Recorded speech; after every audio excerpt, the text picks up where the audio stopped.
du cours sur les troubles du mouvement, corps de Lewy. Là, cette fois-ci, on va se concentrer, après avoir parlé beaucoup de FDG au printemps dernier, là, ça fait quand même un petit moment, on va se concentrer sur l'imagerie à l'ioflupane, les transporteurs qui se fixent aux transporteurs de la dopamine. On va également mentionner quelques autres approches qui sont pertinentes pour ce genre de maladie-là.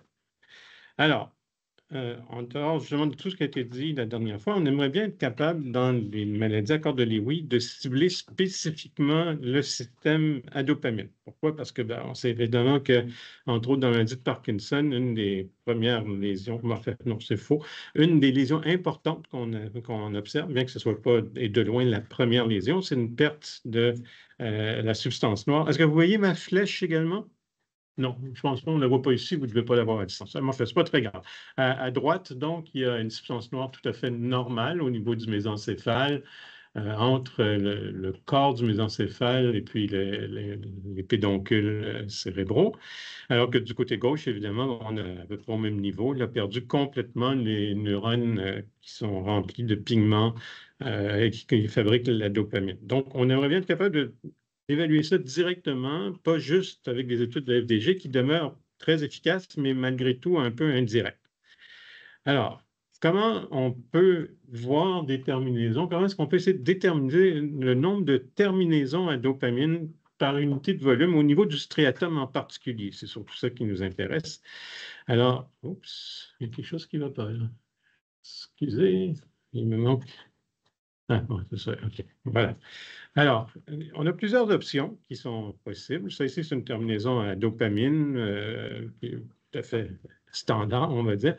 Alors, les cibles qu'on peut évaluer, c'est tout d'abord ce qu'on appelle le DAA, le Decarboxylase for Aromatic Amino Acids, donc une décarboxylase qui manipule les acides aminés qui ont un groupe cyclique, là, effectivement aromatique. Et on a des ligands, entre autres TEP, qui vont aller se fixer à cette enzyme-là. Je donne quelques exemples de ligands TEP qui ont été décrits. Il y en a d'autres également. Ces ligands-là sont intéressants en ce sens que si on fait des études dans le temps dynamiques, on peut évaluer d'une part la fixation initiale qui est reliée effectivement pas parfaitement, mais très bien malgré tout, à la densité d'innervation à dopamine et qui, par ailleurs, va nous permettre de mesurer l'activité de la décarboxylase parce que si on suit la vitesse à laquelle la radioactivité disparaît des terminaisons, donc dans le striatum, on peut mesurer la vitesse, la cinétique de transformation de la dopa en dopamine. Donc, quand même, une façon intéressante de procéder. Une deuxième cible, c'est le transporteur vésiculaire pour les monoamines. Quand on dit monoamines, c'est vraiment toutes les monoamines, norépinéphrine, épinéphrine, sérotonine, dopamine, qui partagent un transporteur commun sur la membrane des vésicules synaptiques. Alors donc, la synthèse se fait dans le cytosol et la molécule finale est accumulés dans les vésicules synaptiques via ce transmetteur-là. Donc, on a là aussi des exemples d'agents que je vous ai montrés ici. Il y en a d'autres également, mais qui sont à nouveau des agents essentiellement TEP. La troisième cible qui a été utilisée, c'est le transporteur membranaire, cette fois-ci, de la dopamine. Celui-ci est relativement spécifique, à savoir qu'il peut transporter un peu, effectivement, de norépinéphrine ou de sérotonine, mais il n'est pas très efficace pour ces monoamines-là. Il est très efficace, par contre, pour la dopamine. Alors donc, il y en a sur toutes les terminaisons dopaminergiques de ce transporteur parce que l'inactivation des monoamines en général et de la dopamine en particulier se fait par capture de la dopamine qui a été libérée dans la fente synaptique par rapport à d'autres mécanismes d'inactivation, comme par exemple pour l'acétylcholine, il y a l'action de l'acétylcholinestérase qui détruit le transmetteur. Pour le glutamate, on en a parlé beaucoup pendant les premiers cours, il y a fixation dans les astrocytes. Ici, pour les monoamines, ça se fait par une recapture par le neurone qui a libéré initialement ces agents-là. Alors, aucun des agents que je vous ai mentionnés jusqu'à présent, utilisés en TEP, n'a reçu d'approbation clinique par Santé Canada ou en fait par quelques agences régulatrices, que ce soit à travers le monde. Heureusement, il y a d'autres agents que des agents TEP, et en particulier l'ioflupane, marqué à l'iode 123, peut-être qu'on l'utilise, qui est, comme vous pouvez le voir, un analogue de la cocaïne, une molécule relativement proche de la cocaïne. Or, la cible de la cocaïne, c'est le transporteur membranaire, non pas vésiculaire, mais membranaire pour la dopamine. Et la similarité entre l'ioflupane et la cocaïne fait que l'ioflupane est bien fixé, effectivement, par le transporteur membranaire. D'ailleurs, en passant, c'est en bloquant le transporteur membranaire que la cocaïne a ses effets psychotropes, entre autres, hein, parce qu'on se trouve alors à inonder les synapses de dopamine qui n'est plus réinsérée dans les cellules présynaptiques. Alors, les trois approches, donc via évaluation de la décarboxylase des acides aromatiques, via le transporteur vésiculaire, c'est-à-dire des monoamines, ou via le transporteur membranaire de dopamine, sont tout à fait valides pour des fins de quantification et ça a été confirmé à plusieurs reprises. Donc, il y a plusieurs articles pour chacun là, qui ont montré de différentes façons que la fixation de ces traceurs-là est effectivement bien similaire à celle qu'on retrouve quand on fait de l'histopathologie en termes d'intensité d'innervation régionale.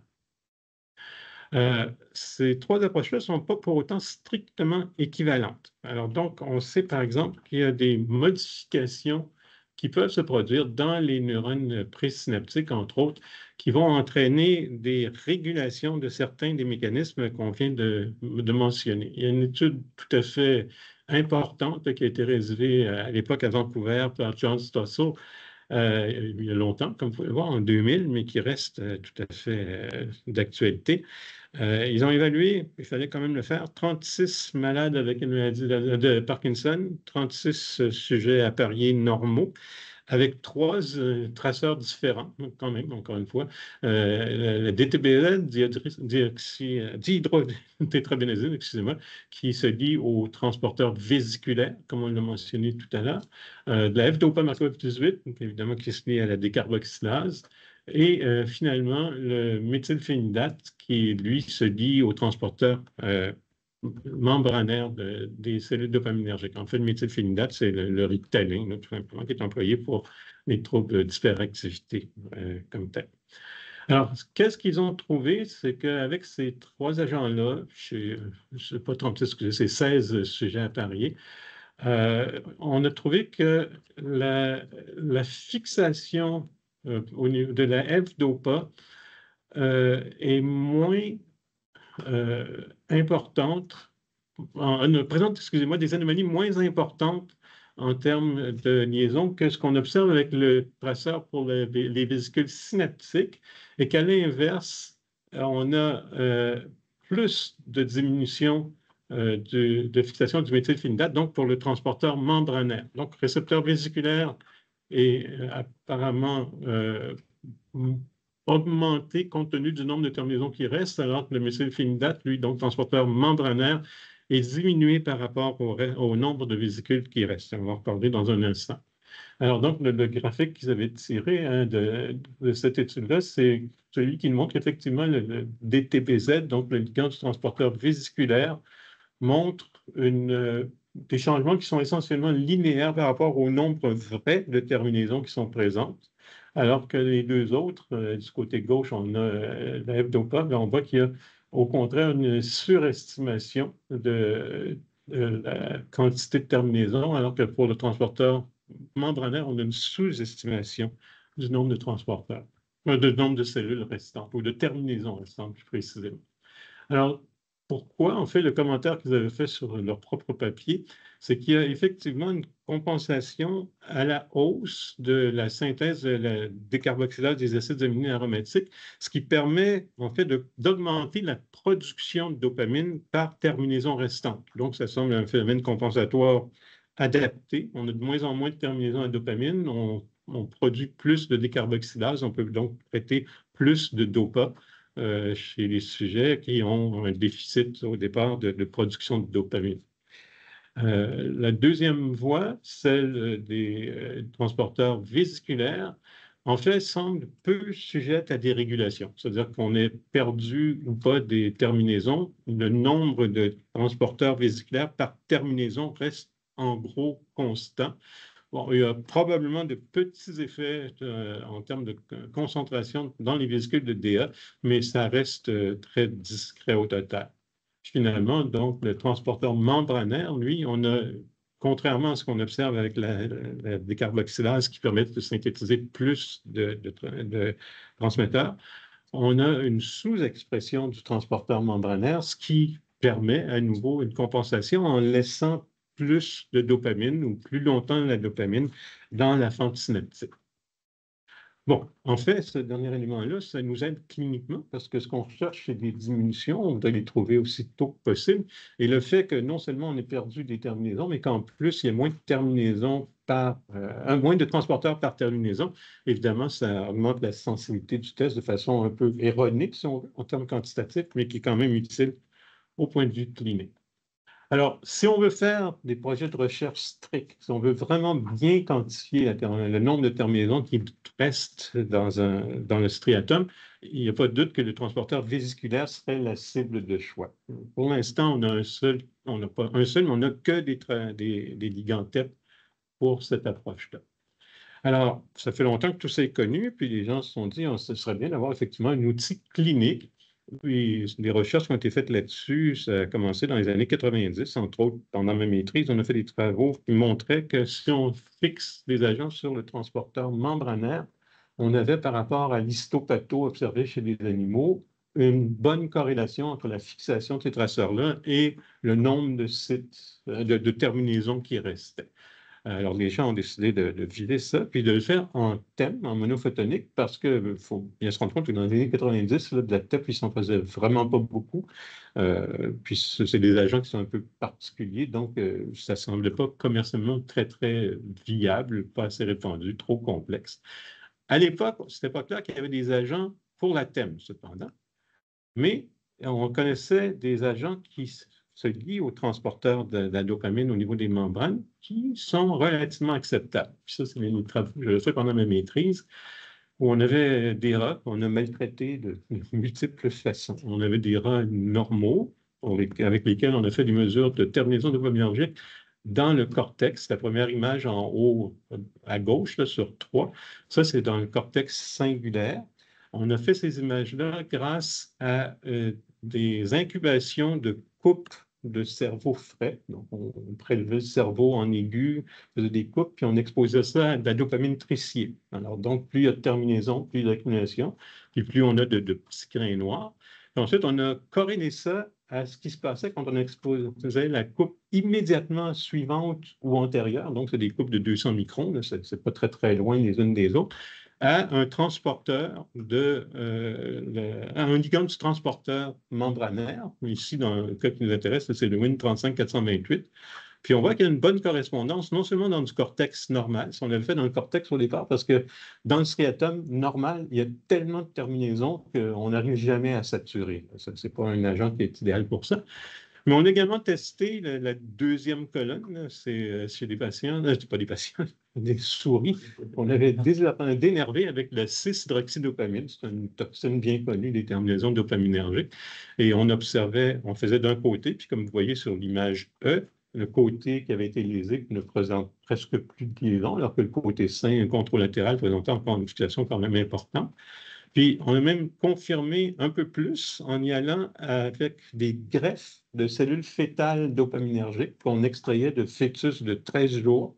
On allait chercher des cellules dans le futur tronc cérébral qu'on séparait des autres pour être des cellules dopaminergiques. On les réinjectait dans des striatomes dénervés. Puis, comme vous le voyez sur les F et même I ici, au pourtour du site d'injection, on revoit une fixation qui correspond effectivement à des nouvelles terminaisons dopaminergiques qui sont apparues dans la zone où on avait procédé à l'injection. Et quand on corrélait le nombre de terminaisons telles que déterminées par radioautographie avec la dopamine tricier, on ne comptait pas ça à la main, il y a des techniques automatiques de comptage, là, parce qu'on parle de millions de terminaisons par millimètre cube, là, ça ne serait pas très évident. Mais on voit que dans le cas du Win35428, on a une excellente corrélation entre la fixation au transporteur membranaire et le nombre de terminaisons qui avaient survécu. On avait testé un autre agent, on n'avait pas de bonne corrélation, sauf si on plaçait le tissu à 4 degrés centigrades, ce qui est un peu prohibitif pour de la PEP chez les humains, évidemment. Alors, ça marche, effectivement, c'est la conclusion, c'est qu'il y avait des agents, au moins, par exemple, le Win35428, qui pouvaient donner une bonne quantification du nombre de terminaisons dopaminergiques chez l'animal en étant des ligands du transporteur membranaire. Bon, ça, c'est quand j'ai fait ma maîtrise dans les début des années 90. On avait déjà commencé, ce qui était Notre-Dame à l'époque, à faire des études chez des sujets avec un agent qui est similaire au Win35428, le bêta-CIT. Ce sont tous des analogues de la cocaïne, une fois, de la famille des tropanes, on appelle, qui se fixent au transporteur médullaire. Puis on avait pu, avec un agent de bêta-CIT marqué à l'iode 123, faire des études chez des sujets de contrôle. Bon, c'est en spectre, en 92. Ça vous donne une idée de la résolution qu'on avait. Ce n'était pas tout à fait extraordinaire. Mais au moins, chez un sujet normal, on a une fixation au niveau des striatomes qui était à peu près comparable. Puis ensuite, on a fait des patients avec un Parkinson. Puis en haut à droite, le patient, c'est un patient qui avait un Parkinson prédominant à l'hémicorps gauche. Puis ce qu'on voit, c'est qu'il y a une perte de terminaison dopaminergique à l'hémistriatum, au striatum du côté droit. Donc, ça correspond à ce qu'on sait là, du contrôle des mouvements par les noyaux gris centraux. Même chose, le cas en bas à gauche, puis l'opposé pour un patient avec un Parkinson de l'hémicorps droit surtout. Donc, on pouvait, in vivo, à cette époque-là, montrer des pertes dopaminergiques qui correspondaient à ce que la clinique nous montrait chez ces sujets-là. Bon, alors, donc, on a décidé, bon, pas nous, là, mais les compagnies ont décidé de travailler sur des agents en PEM. Puis, ils ont choisi de prendre une molécule en particulier parce qu'elle avait une cinétique en termes de vitesse de fixation puis de sortie du striatum qui était convenable pour des études cliniques. Et ça a été l'ioflupane comme tel qui a été choisi à ce moment-là. L'ioflupane marqué à l'iode 123. Encore une fois, un analogue de la cocaïne, comme vous pouvez le voir. Ce sont tous des analogues de la cocaïne, ces agents-là. Que vous voyez ici, là, de formule plus précise, donc le fluoropropane, finalement, avec un iode 123. Puis toutes ces différentes molécules-là ont été testées, mais encore une fois, en termes cinétiques, c'est vraiment celui-là qui avait les meilleurs résultats. Celui juste au-dessus, le bêta-CIT, c'est ce qu'on avait employé, nous, chez des patients. Bon, on n'avait pas comparé à d'autres molécules. On pouvait faire des images, mais c'était plus long à acquérir qu'avec le l'ioflupane, celle-là. Alors, la molécule a été proposée par des manufacturiers, puis en 2000, ça a été accepté pour utilisation clinique en Europe. Donc, il y a quand même un certain temps, un quart de siècle, pratiquement. Donc, en 2000. Ça a été accepté pour évaluer des patients qui avaient des troubles de type parkinsonien, donc le Parkinson idiopathique d'une part, et les maladies associées, donc les PSP, les MSA, les dégénérescences cortico-basales, et même en Europe, ça a été accepté pour l'évaluation des patients avec ce qui semblait être une démence à corps de Lewy pour différencier des cas avec des maladies d'Alzheimer, cliniquement souvent très difficile à distinguer, sauf qu'en faisant un marquage des terminaisons dopaminergiques dans le striatum, les Alzheimer, a priori, n'ont aucune atteinte à ce niveau-là, alors que les corps de Lewy vont en avoir, même s'ils n'ont pas encore développé de parkinsonisme comme tel. Donc, ça a été accepté pour ça. Ensuite, on continue, on s'en va aux États-Unis, accepté en 2011 pour utilisation clinique. Là, ils ne parlaient pas du tout, par contre, de démence à corps de Lewy. Ils ont accepté à cette époque-là pour les troubles du mouvement uniquement. Bon, où est-ce qu'on était, nous, pendant ce temps-là?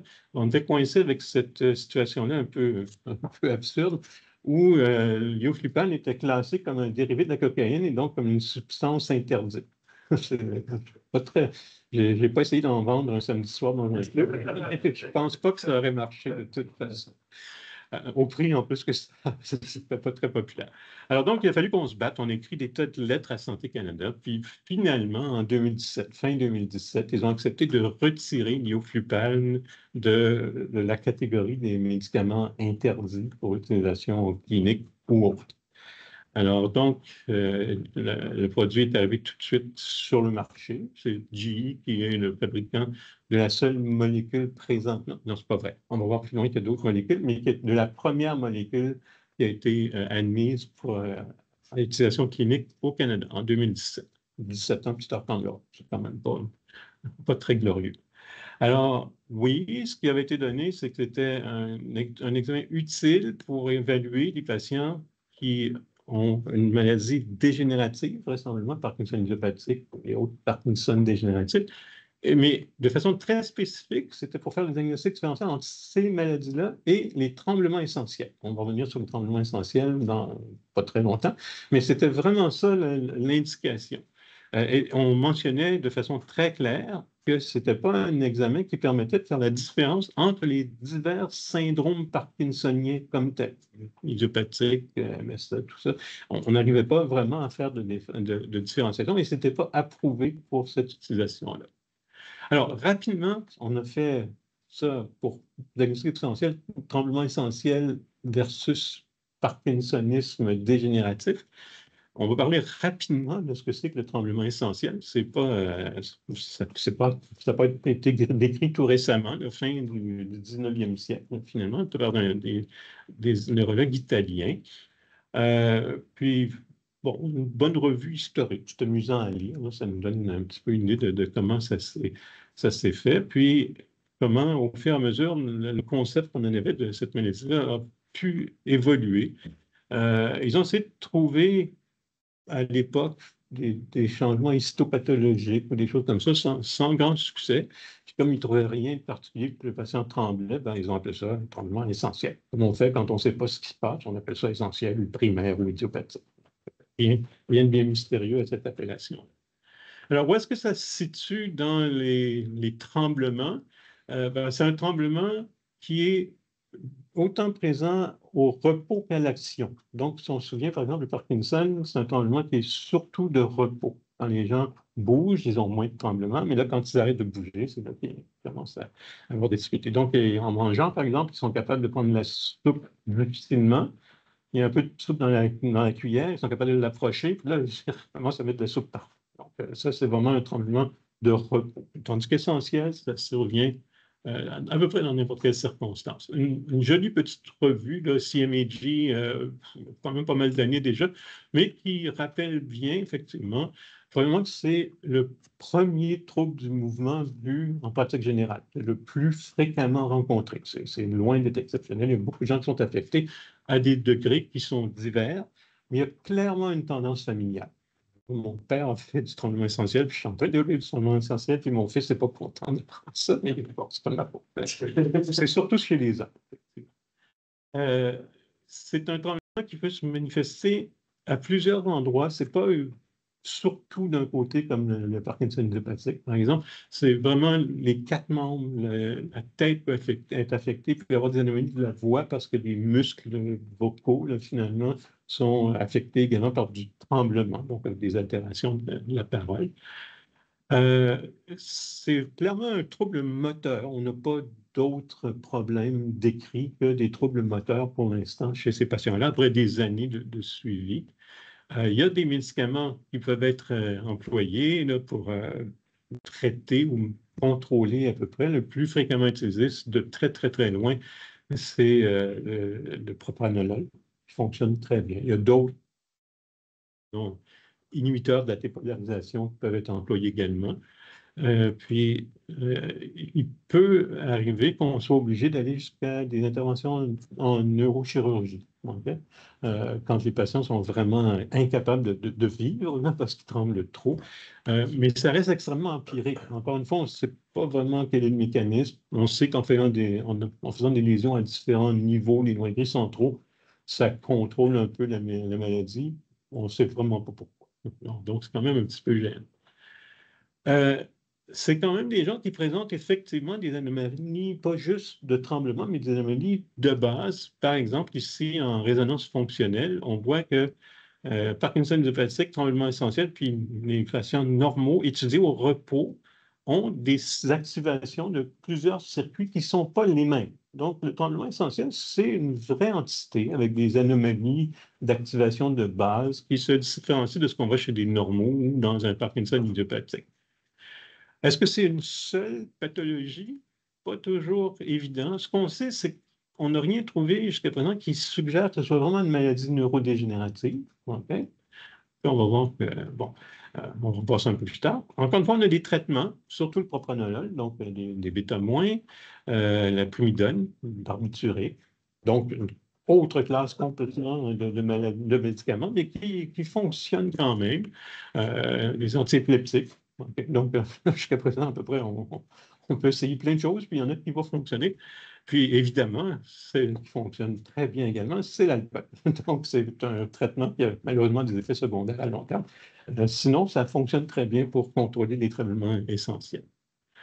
Bon, alors, c'est considéré comme effectivement une pathologie assez uniforme, avec peut-être des étiologies sous-jacentes un peu différentes.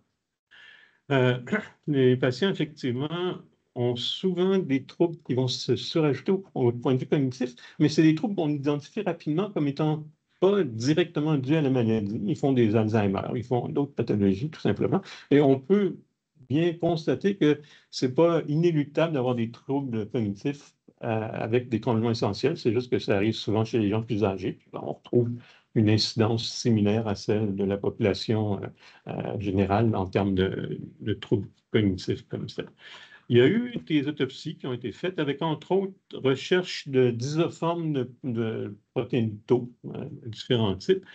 Bon, c'est une petite étude, là, mais ce qui a été montré, ça ne prouve pas nécessairement grand-chose. Strikingly, mais quand on a des nombres de patients de 13 ou 7 ou 2 par groupe, là, ça reste quand même. Qu'il y avait la partie N-terminale de la protéine tau agrégée qu'on trouvait à l'occasion chez ces patients-là n'avait pas la même séquence que dans d'autres maladies neurodégénératives. Bon, est-ce que ça en fait effectivement une taupathie primaire comme telle, ou est-ce que c'est juste parce qu'on n'a pas étudié beaucoup de patients, puis on retrouve de temps en temps des formes de tau un peu bizarres, mais on n'a aucune idée si c'est relié à la pathologie ou pas. Cliniquement, il y a des articles pas trop anciens qui font état de plusieurs types de tremblements, plusieurs, essentiellement deux types de tremblements essentiels. Un ET+, là, il va y avoir non seulement des tremblements, mais souvent d'autres types de troubles du mouvement, un petit peu plus d'atteinte cognitive. Et puis, les gens qui n'ont pas effectivement ça, les moins, c'est-à-dire. Puis, en faisant des études, en particulier d'imagerie, puis des études de cluster analysis, là, les tremblements ne sont pas exactement les mêmes entre ceux qui ont des troubles hautes et ceux qui n'ont pas de troubles hautes, un tremblement essentiel, à savoir que bon, les muscles affectés sont un peu différents. Mais encore une fois, on s'entend, c'est fragile tout ça. Il n'y a pas beaucoup d'études qui ont porté là-dessus. Une des raisons pour lesquelles il n'y a pas beaucoup d'études, c'est que vous donnez du propranolol, puis les patients vont très bien. Alors, il n'y a pas mettons, d'incitatif majeur à aller chercher plus en détail. Alors ça, c'est clairement pas un cours de neuro que je vous donne, là, puis je suis muté de toute façon. Alors pourquoi est-ce que je vous dis ça? C'est parce que ces conditions-là n'étaient pas très bien connues à l'époque où l'ioflupane a été approuvé, en particulier en Europe. Alors, ce n'est pas exclu qu'il y ait des patients avec des tremblements qui ont été inclus dans les cohortes théoriquement de maladies dégénératives, alors qu'ils n'avaient pas de maladies dégénératives. Donc, ça a peut-être faussé un peu les études initiales, mais au-delà de ça, ça n'a pas vraiment de grande importance. Aujourd'hui, les gens sont au courant et font le diagnostic. En général, assez simplement. De toute façon, donner du propranolol, si ça fonctionne, c'est parfait. Si ça ne fonctionne pas, on va songer à autre chose, tout simplement. Alors, bon, se rappeler effectivement que ce n'est pas approuvé par Santé Canada pour autre chose que des troubles moteurs. OK, ce n'est pas approuvé pour les maladies à corps de Lewy, comme aux États-Unis initialement. Évidemment, il n'y a rien qui nous empêche de l'utiliser. Le produit est approuvé, on peut le faire off-label, puis on peut faire des études dans ces cas-là. Conséquence importante, par contre, qui va changer, on l'espère prochainement, c'est que la demande que GE avait faite à Santé Canada initialement, c'était pour à la fois les troubles du mouvement et les troubles cognitifs de type maladie à corps de Lewy. Alors, aux États-Unis, ça n'avait pas été approuvé, ça. Alors, ça avait été approuvé en Europe. Alors, ils ont dit, parfait, on va faire une demande au Canada et puis on va présenter le dossier européen pour lequel on avait eu toutes les approbations. Sauf que ça n'a pas très bien été parce que Santé Canada n'a pas fait plus. Et ils ont refusé d'inclure les maladies à corps de Lewy, comme les démences à corps de Lewy, excusez-moi, comme tel. Puis là, ben, il ne pouvait plus faire ce qu'il voulait, c'est-à-dire localement importer la molécule américaine puis l'utiliser comme telle. Il a fallu qu'il se contente de faire venir d'Europe. Alors que le GE produit son Neofupan à Chicago, 1h50 de vol entre Chicago et Montréal, présentement, c'est fabriqué aux Pays-Bas. Ça transite par Munich, puis ça arrive à Montréal. Une journée et demie plus tard, à cause des douanes, puis de tout ça, ça prend toujours du temps. Ce qui n'est évidemment pas idéal quand on a une demi-vie de 13 heures. On en perd énormément, effectivement. Ça arrive chez nous, en général, le jeudi soir.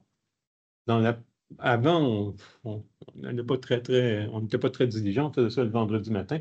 On a dit, ben, tant pis, ça arrive à 7 heures le jeudi soir, on va faire des études le jeudi soir, parce que quand même, ça fait à peu près une demi-vie de moins d'écoulée, puis donc on a quand même plus d'activité. Donc, le transport en avion, ça rajoute au coût. Une fiole, c'est 2700 $ pour le Fupan, ce qui n'est pas négligeable. On a parlé beaucoup de ce que peut faire le FDG. On va en reparler vis-à-vis du Fupan. On aime vraiment essayer de convaincre les cliniciens de faire d'abord un FDG parce qu'on va avoir beaucoup d'informations déjà qui vont peut-être nous éviter de dépenser des sommes de cet ordre-là. Lueur d'espoir à l'horizon, depuis pas très longtemps aux États-Unis, il y a ce produit-là qui est un générique, tout simplement, un Neofupan, qui a été approuvé, qui remplit toutes les conditions d'approbation par la FDA, a priori qui semble une excellente molécule, puis qui est moins chère aux États-Unis, mais pour l'instant, ce n'est pas approuvé par Santé Canada, puis on n'a aucune idée de quel serait le coût ici comme tel. En plus, GE est en train d'essayer de faire approuver la molécule américaine maintenant. Puis ils ont dit, oui, on pense bien l'obtenir. Ils pensent l'obtenir avant la fin 2024, l'approbation sur la molécule américaine. Là, je leur ai dit, ça va être beaucoup moins cher. Ils ont dit, non, ça va être le même prix, mais vous allez recevoir des viales, des flacons avec beaucoup plus d'activité. Alors, vous allez pouvoir faire plus de sujets par flacon, tout simplement. C'est quand même une mauvaise chose. Bon, aspect technique, rapidement. Docteur Soucy? Oui. Docteur Soucy? Oui. C'est Jonathan, bonjour. Oui. J'ai pas 100% compris l'histoire, là. Pouvez-vous juste me le dire très rapidement, là? Je ne veux pas perdre de temps là-dessus, mais fait que dans le fond, actuellement, là, c'est quoi? On a essayé de l'approuver, la molécule d'Europe ou des États-Unis, puis ça n'a pas passé, c'est ça qu'on a dit?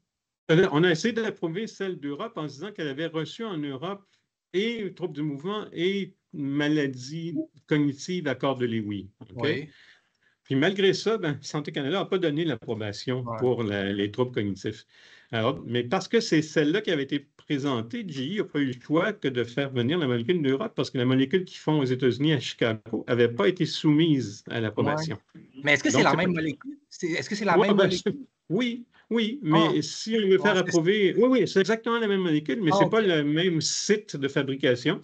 Alors donc, ça suppose de refaire toute l'évaluation. C'est un peu raide, là, mais c'est comme ça. C'est pas rien pour... Oui? Pour nous, est-ce que ça a un impact, toute cette discussion-là, pour nous, pour notre utilisation de la molécule? Oui, ça en a parce que justement, on ne reçoit pas beaucoup de molécules quand ça arrive d'Europe. Alors, ça veut dire que...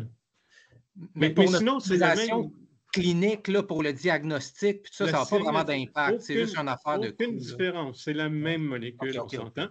Mais c'est une question d'approbation. OK. Mais encore une fois, de toute façon, comme je l'ai dit, on peut, comme nucléiste, décider de faire un patient avec un trouble cognitif. Puis Santé Canada ne va pas se fâcher. C'est du off-label, tout simplement. Puis on a le droit de faire ça. Donc, on pourrait le faire. Merci, Dr. Alors donc, pour l'utilisation, la meilleure référence, c'est probablement celle-ci, les petits cahiers conjoints Société de médecine nucléaire européenne et américaine pour l'utilisation. Ça parle de l'acquisition et tout ça. Puis on a même, évidemment, on a fait le nôtre aussi au Canada, donc un petit guide technique pour vraiment décider pour bien savoir comment on doit procéder pour la préparation du patient, administration, entre autres, de l'ugol, parce qu'il y a déjà de l'ivre et des choses comme ça. Donc, c'est très bien défini. Une des choses qui est importante dans la préparation, c'est s'assurer qu'il n'y a pas de prise de médicaments qui peuvent compétitionner avec le traceur, parce que beaucoup de médicaments peuvent se lier au transporteur membranaire de la dopamine. Alors, il pourrait y avoir en théorie une compétition entre ces molécules-là et notre agent à nous. Alors, juste pour vous donner une idée, ça, c'est des agents qui, en théorie, peuvent interagir avec le lioculpane. C'est la page 1 de 10, puis il y a 773 molécules citées, quelque chose comme ça, là. Donc, en théorie, ça pourrait être une catastrophe. Ça pourrait aller très, très, très mal. Ouais, il y a des trucs là-dedans, j'ai aucune idée de ce que ça fait, de toute façon. C'est peu probable que les patients vont le recevoir. Mais au total, effectivement, des médicaments qui se lieraient avec une haute affinité au transporteur pourraient fausser notre évaluation de l'état du patient. Euh, Heureusement, par contre, les médicaments qu'on emploie pour traiter la Parkinson en général, donc la DOPA, les inhibiteurs de l'acétylcholine, toutes ces choses-là, aucun effet prouvé, bonjour, sur la fixation de l'iophypane. Donc, on n'a pas à arrêter les médicaments. Un patient qui a peut-être un Parkinson, on le met sous DOPA, ça ne répond pas très, très bien. Est-ce que c'est vraiment un Parkinson dégénératif? On peut continuer la DOPA puis faire le test sans que ça altère quoi que ce soit pour le test. Puis donc, si c'est malgré tout un Parkinson idiopathique qui ne répond pas très bien, on ne va pas compliquer la vie du patient en lui arrêtant la médication, même si ça ne va pas si bien que ça. Alors, la brochure initiale de GE en 2017, là, quand elle a commencé à se préparer, ben, il y avait ces molécules-là. Évidemment, il y en a beaucoup qui posent a priori pas tellement de problèmes. Je veux dire, il n'y a pas beaucoup de monde qui s'auto-administre des isoflurane, entre autres. La cocaïne, oui, mais en général, les patients, si on leur explique que c'est vraiment... J'espère qu'ils vont se retenir de prendre la cocaïne pendant quelques jours au minimum. Un qui peut être un petit peu embêtant, c'est le bupropion. C'est quand même un médicament qui est utilisé de façon pas exceptionnelle, qui se lie très fortement, puis qui se lie pour longtemps. Donc, il faut arrêter une bonne semaine le bupropion chez les patients qui en prennent. Encore une fois, par contre, les inhibiteurs de l'acétylcholinestérase, les neuroleptiques qui peuvent être utilisés dans le Parkinson, les antiparkinsoniens multiples, puis les inhibiteurs sélectifs de la sérotonine qui sont souvent donnés chez les parkinsoniens parce qu'ils sont déprimés. Il n'y a aucune évidence franche que ça donne des problèmes pour l'interprétation visuelle standard. Bon, le dernier, les inhibiteurs sélectifs de la sérotonine, ça peut augmenter le rapport entre les cibles et le bruit de fond quand on fait du DAT-scan. Pourquoi? Ben, parce que, en fait, le transporteur, je vous l'ai dit, les transporteurs membranaires sont en général plutôt sélectifs, effectivement, contrairement aux transporteurs vésiculaires, mais ils ne sont pas parfaitement sélectifs. Alors donc, le transporteur pour la sérotonine peut fixer un peu de dopamine, puis un peu de cocaïne, puis un peu de dioflupane, en fait. Alors, ça va avoir tendance à diminuer le rapport cible-bruit de fond parce qu'il y a des terminaisons sérotoninergiques qui vont également fixer un petit peu de radioactivité. Très honnêtement, ce n'est pas un drame, là. Oui, c'est vrai, effectivement. On trouve qu'on va avoir une augmentation d'à peu près 10% du rapport cible-bruit de fond. Dans des évaluations qui se font dans la plupart des cas visuellement, je vous mets au défi de reconnaître ceux qui prennent des inhibiteurs de la capture de sérotonine, c'est pratiquement impossible à évaluer. Alors donc, oui, d'accord. Si vous faites un protocole de recherche, encore une fois, puis vous avez besoin d'une quantification vraiment extrêmement rigoureuse, vérifiez si le patient prend ou pas des inhibiteurs de capture de sérotonine, mais sinon, ça n'a pas énormément d'intérêt. Juste pour montrer dans des zones particulièrement riches en transporteurs de la sérotonine, donc au niveau du tronc cérébral, dans les noyaux raphés, qu'on appelle, qui ont énormément de transporteurs à la sérotonine. Effectivement, si on fait des études à l'ioflupane, on peut montrer 3 heures après l'injection de l'ioflupane une diminution associée à l'administration d'un bloqueur de récepteur à sérotonine. Mais c'est des régions où presque 100% de la fixation est due au transporteur sérotoninergique, pas du tout au transporteur de la dopamine, qui est vastement plus abondant, même chez les parkinsoniens, dans le striatum, que le transporteur à la sérotonine. Donc, c'est vrai, ça existe, une curiosité plus qu'autre chose. Bon, si on veut quantifier, effectivement. Un article encore plus récent, 2023, ça c'est vraiment, je pense, la liste ultime. Tous ceux qui font rien du tout, les médicaments qui peuvent être rencontrés chez les parkinsoniens, puis ceux qui pourraient effectivement diminuer de façon significative avec les temps suggérés d'arrêt. Mais encore une fois, il y en a beaucoup de ces produits-là qui ne s'administrent pas, là, tout simplement. Bon, tu as le modafinil, d'accord, à la limite, des choses comme ça, mais le bupropion, encore une fois, qui lui, puis l'allopéridol, c'est quand même deux agents qu'on peut retrouver relativement fréquemment dans la population, puis qu'il faudrait essayer d'arrêter. Une autre curiosité, le seul cas rapporté, c'est quand même bon, rare, mais un patient qui prenait du lithium, qui a développé un trouble du mouvement, ce qui n'est pas exceptionnel chez les gens qui prennent du lithium. Alors, bon, DAPSCAN, et c'est la ligne en haut, là, puis on a trouvé une diminution significative de fixation, donc perte dopaminergique, en théorie, dans le striatum. On ne s'y attendait pas. On arrête le lithium, puis on a l'étude B, 9 mois plus tard, et c'est en bonne partie normalisé. Donc, ce n'est pas des nouvelles terminaisons qui sont apparues. C'est clairement un effet lié au lithium, effectivement. À 9 mois, c'est B, C, je ne me rappelle plus exactement, 2 ans après. Puis par rapport à un contrôle, entre C et le contrôle, il n'y a pas vraiment beaucoup de différence. Donc, quand on a bien attendu après, là, ben, l'effet disparaît pratiquement totalement. Donc, ce n'est pas neurodégénératif comme tel de toute évidence. Ça existe, c'est réversible. Je ne pense pas que ce soit un problème majeur dans la plupart des patients à nouveau. Bon, les guides de pratique, question importante, la quantification des études à dopamine. Tout le monde parle de quantification des études du transporteur de la dopamine en suggérant que ça pourrait nous aider à différencier, par exemple, une PSP d'un Parkinson idiopathique ou d'une déhiscence cortico-basale. Tout le monde en parle. OK. Il n'y a presque personne qui en fait. Malgré les efforts des manufacturiers, ils fournissent des logiciels de quantification. C'est pas fait beaucoup. Pourquoi? Parce que le nombre de facteurs qui peuvent interférer avec la quantification est extrêmement élevé. Tout d'abord, des facteurs biologiques. Effectivement, si on a plus ou moins de densité de transporteurs à différents niveaux, les quantifications vont être un peu différentes. On ne fait pas de la cinétique, c'est juste des rapports, c'est comme un SUV, pratiquement. C'est pas nécessairement très, très riche. Ça varie en fonction de l'âge et du genre. Donc, autre truc qui complique les choses. Il y a des gens qui ont une pharmacocinétique pour l'ibuprofène qui n'est pas la même que pour les autres. Donc, à nouveau, si on ne fait pas une étude continue avec des prises de sang artérielles, tout ça, on ne peut pas tenir compte de ces variations individuelles-là. Il y a des variantes génétiques alléliques du transporteur qui n'ont pas la même affinité. J'ai jamais entendu parler de gens qui faisaient des génotypages avant de faire un DAT-scan.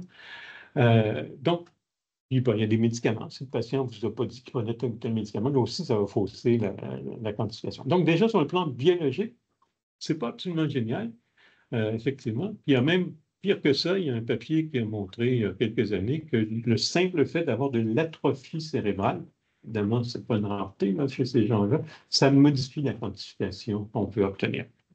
Premier obstacle, donc, biologique. Ensuite, les facteurs techniques. Si vous voulez faire ça, la quantification, là, il va falloir que vous fassiez face à absolument tout ça. OK? Il faut que le patient reste immobile. C'est ces patients qui ont un Parkinson, souvent, qui ont des mouvements un petit peu difficiles à contrôler, même si on n'arrête pas leur médication comme telle. L'équipement, il faut contrôler pour absolument tous ces facteurs-là. Le temps post-injection, le type de reconstruction, l'algorithme de construction, la façon dont on applique ou pas des logiciels de correction du volume partiel. Tous ces éléments-là ont été montrés comme modifiant de façon significative la valeur qu'on va obtenir quand on fait une quantification en faisant des rapports entre la cible et, par exemple, les régions hospitales où il n'y a pas de transporteur dopaminergique. Alors, c'est pas trivial. Ça donne des différences qui sont vraiment très, très, très marquées comme telles. Alors, bon, qu'est-ce que ça veut dire? Ça veut dire que, OK, vous pouvez essayer, mais si vous essayez, il va falloir que vous ayez votre propre banque de données normale, OK, que vous allez faire avec votre appareil, puis avec votre protocole. Puis là, il va falloir que vous convainquiez votre hôpital de vous permettre de faire un nombre raisonnable, 50, 60 sujets normaux, pour établir des valeurs normales. C'est sûr que ça passe très, très, très bien. Il faut toujours essayer d'avoir un fonds de recherche pour faire ça. Les personnes qui veulent donner de l'argent pour de la recherche, c'est purement technique. Alors, à moins d'avoir sa propre technique, se référer à des données quantitatives publiées par d'autres groupes, ça ne fonctionne pas. On va avoir des échecs à répétition parce qu'on n'a pas exactement, je ne connais pas 2 centres qui font ça à la virgule près exactement de la même façon. Alors, donc, c'est problématique de ce côté-là. Alors, qu'est-ce qu'il y a comme guideline à ce niveau-là en termes de quantification dans les papiers qui sont connus? Premièrement, j'ai horreur de ça. Semi-quantification, là, on génère un chiffre. On a généré un chiffre, on a quantifié. On n'a pas fait la semi-quantification, je ne sais pas exactement ce que ça veut dire. Ça devrait être banni. On n'a peut-être pas le bon chiffre, mais on a quand même un chiffre. Donc, ça reste quantitatif. Okay? Ça peut aider à stabiliser un petit peu l'interprétation dans un centre de certaines personnes. Mais ça ne veut pas dire qu'on a encore une fois les bonnes valeurs. Premièrement, faire des régions manuelles, ce n'est pas évident. Vous avez vu de quoi ça a l'air, les études en date. Là. Imaginez un programme qui peut être capable de prendre 2 petites tâches comme ça, puis de recaler ça précisément à un gabarit quelconque. Là. C'est déjà pas évident. Recaler tout un cerveau, il y a beaucoup d'informations, ça va, mais ça, c'est. Et on est en spectre en plus, on n'est pas en tête. Alors, donc, c'est pas clair que ça se fait très, très bien. Puis si on le fait à la main, bien là, c'est très variable. Les gens ne feront pas exactement de la même façon. Il suffit qu'il y ait une petite variation des niveaux d'intensité, puis on va avoir des résultats différents. Plein de facteurs, donc, qui vont modifier la quantification, qu'on a mentionné plus tôt. Et puis donc, ça veut dire qu'il faudra avoir sa propre cohorte normale. Ça pourrait aider, mais tout le monde s'entend pour dire qu'une interprétation visuelle, ça fonctionne dans la plupart des cas très, très, très bien. Peut-être que ça pourrait être fait strictement dans un centre qui a sa propre base de données normale, augmenter un petit peu la discrimination entre les normaux et les pathologiques, et puis peut-être entre les différents syndromes, mais honnêtement, c'est beaucoup de travail pour ne pas aboutir à grand-chose. Entre autres, voilà, justement, la localisation des régions d'intérêt, c'est un cauchemar. Ce genre de choses-là, ça ne fonctionne pas. Alors, puis vous donner une idée, est-ce que ça fait quelque chose d'utile? C'est le groupe européen qui s'est réuni il y a plusieurs années déjà pour dire comment on devrait faire ça de façon précise. Vraiment pas beaucoup de patients, comme vous voyez. Interprétation visuelle, la valeur prédictive positive sur 7 patients, c'est pas terrible. 71%. Par contre, négative, 92%, sur un peu plus de sujets. Puis l'exactitude, 89%. Ça, c'est visuel. C'est quantitatif, 85%. C'est un peu moins, c'est plus significatif, mais quand même. Puis les deux ensemble, un petit peu plus, mais tout ça, ce n'est pas significativement différent, entre autres compte tenu du faible nombre de sujets qu'ils ont fait. Alors ça, c'est les gens qui ont fait ça le plus strictement, rigoureusement possible, puis qui n'arrivent pas à générer des résultats tellement meilleurs que ça. Alors, donc, c'est ça. Et puis les résultats, ça ne change pas vraiment beaucoup au total. Autre exemple, effectivement, on a comparé ici, pas on, les gens qui ont comparé MIPG puis date comme telle. En fait, on va pas comparer, on fait une revue de la littérature qui comparait ces études-là. 27 études, d'accord. Il y avait 2 études en date qui ont montré, comparé au post-mortem, qui avait effectivement une capacité pour le DATSCAN de prédire les pertes. Ça, ce n'est pas une grosse surprise, ça a déjà été fait. Mais que toutes les autres, il y avait des biais de référence. On n'avait pas de pathologie, on n'avait pas rien. Puis effectivement, ça ne donnait vraiment pas des résultats très utiles comme tel. Alors, quand on a voulu regarder ce que ça donnait pour les différents tableaux qu'on peut envisager chez ces patients-là, vraiment, l'ajout de la quantification, c'est pas beaucoup. Plus récemment, il y a des gens qui recommencent présentement à parler, faire de la TEP. Même la TEP, c'est maintenant nettement plus disponible que ce l'était. Les molécules ne sont pas si compliquées que ça à préparer. Alors, ils ont émis des commentaires sur comment on devrait le faire en TEP. Puis ils ont donné une façon d'interpréter ces études-là avec quantification, donc continuer à m'énerver, mais ils insistent, ça prend votre propre base de données à vous. Et encore une fois, ça a l'air de rien, c'est trivial en théorie, mais ce n'est pas trivial parce que ça coûte très cher de faire ce genre d'études-là, et ce n'est pas soutenu par grand-chose. Bien entendu, bon, pour quantifier les gens, on ne peut pas mentionner ça. Il y a des études sur les analyses en intelligence artificielle, il y en a probablement au moins 50. Depuis hier, peut-être 2 de plus. Ça ne s'arrête pas. Là. Alors donc, oui, ça peut peut-être aider. D'autres types d'analyses, analyses de texture, tout ça, des trucs relativement classiques d'évaluation de la distribution de la radioactivité dans des images. Oui, certains résultats, mais ça fonctionnait. On peut voir une corrélation avec les symptômes, le UPDRS, c'est l'échelle standard pour évaluer les patients parkinsoniens. On trouvait une bonne relation entre leur quantification et le UPDRS. C'est des gens qui ont effectivement un Parkinson, mais chez les gens qui n'ont pas de Parkinson, il n'y a aucune relation. Donc, ça veut dire que ça ne reflète probablement pas si bien que ça la quantité de terminaisons qui sont tutées. Donc, c'est juste symptomatique. Là. Ils sont symptomatiques. Ce n'est pas nécessairement très intéressant de faire ça chez ces gens. Ça varie énormément de cohortes encore. On va continuer là-dessus longtemps. Bon, alors, une fois qu'on a mis les bases de tout ça, performance clinique, ben, le tout premier papier, c'est celui qui a conduit à l'acceptation en Europe, effectivement, de l'IOFLUPAP. Une étude bien faite là, en 2000, comme on avait mentionné plus tôt. 158 patients avec du parkinsonisme, 27 avec des tremblements essentiels, 35 volontaires sains.